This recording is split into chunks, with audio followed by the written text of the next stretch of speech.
Assalamualaikum warahmatullahi wabarakatuh. Sebelumnya perkenalkan nama saya Fadolia Priandes. Saya mahasiswa dari Prodi PAI di Institut Agama Islam Sumatera Barat. Tujuan saya membuat video ini adalah untuk menyelesaikan tugas analisis jurnal yang diberikan oleh Bu Novita Yanti MPD dari mata kuliah Strategi dan Model Pembelajaran PAI. Baik, langsung saja masuk ke pembahasan kali ini, yaitu tentang pendekatan pembelajaran PAI. Jadi apa sih sebenarnya itu pendekatan pembelajaran? Jadi secara sederhana, pendekatan pembelajaran itu adalah cara pandang atau strategi umum dalam menyampaikan materi. Kalau model pembelajaran adalah kerangka besar metode, maka pendekatan itu adalah filosofi dasarnya. Ibaratnya sebelum kita naik kendaraan, itu adalah model. Kita harus tahu dulu tujuan dan cara pandangnya, yaitu pendekatan. Dalam konteks PAI, pendekatan pembelajaran bukan cuma soal metode, tapi soal bagaimana nilai-nilai Islam disampaikan dengan penuh hikmah dan kasih sayang. Adapun beberapa jenis-jenis pendekatan, yang pertama itu ada pendekatan dogmatis. Pendekatan ini fokus pada penyampaian ajaran Islam secara tegas dan pasti, seperti akidah, rukun Islam, dan hukum-hukum syariah. Contohnya yaitu sholat itu wajib, bohong itu dosa, dan yang lain sebagainya.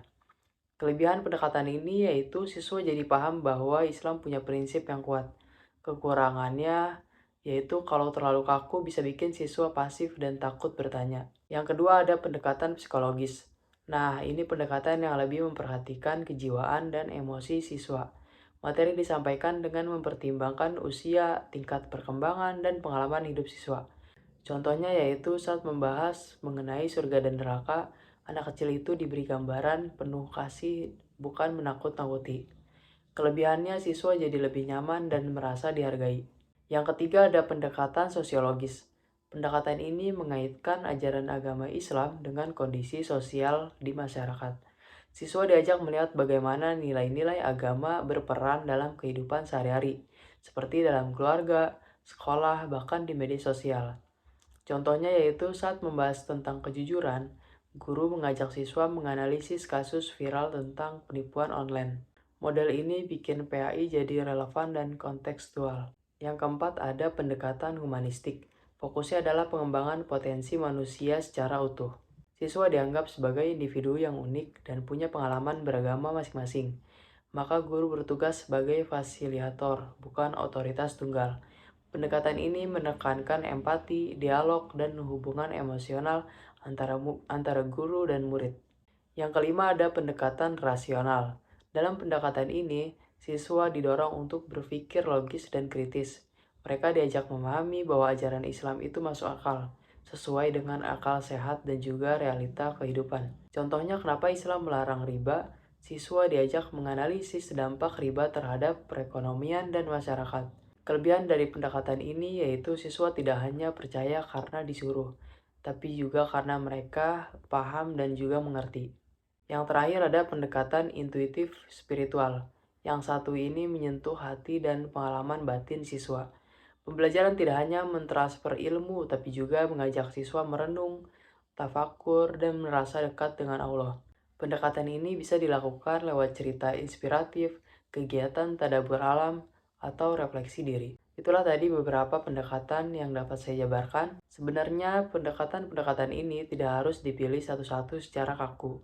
Guru bisa menggabungkan beberapa pendekatan sesuai dengan kebutuhan materi dan karakter siswa. Contohnya ketika guru membahas tentang pentingnya menjaga lisan, guru bisa menggunakan beberapa pendekatan. Yang pertama dogmatis, ayat dan hadis tentang gibah.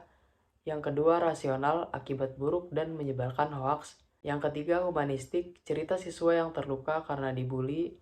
Dan yang terakhir intuitif, ajakan untuk introspeksi dan muhasabah diri. Jadi pembelajaran jadi utuh dan menyentuh dari berbagai sisi. Kenapa pendekatan itu penting? Karena kalau pendekatannya salah, materi yang bagus bisa terasa hambar atau bahkan ditolak. Tapi kalau pendekatannya pas, bahkan materi yang berat bisa jadi ringan dan menyenangkan. Pendekatan itu seperti bahasa hati antara guru dan siswa. Kalau guru bisa menyentuh itu, siswa itu akan lebih mudah menerima nilai-nilai ajaran agama Islam. Dari semua yang tadi kita bahas, bisa kita simpulkan bahwa pendekatan pembelajaran PAI bukan hanya soal cara mengajar, tapi soal bagaimana guru menghadirkan Islam sebagai rahmat dan cahaya dalam kehidupan siswa. Pendekatan seperti dogmatis, psikologis, sosiologis, humanistik, rasional, dan spiritual semuanya punya peran masing-masing. Tugas kita sebagai calon pendidik adalah mengombinasikan pendekatan itu secara bijak, sesuai kebutuhan, situasi, dan juga karakter siswa. Baik, mungkin cukup sekian yang dapat saya sampaikan. Kurang lebihnya mohon maaf. Wassalamualaikum warahmatullahi wabarakatuh.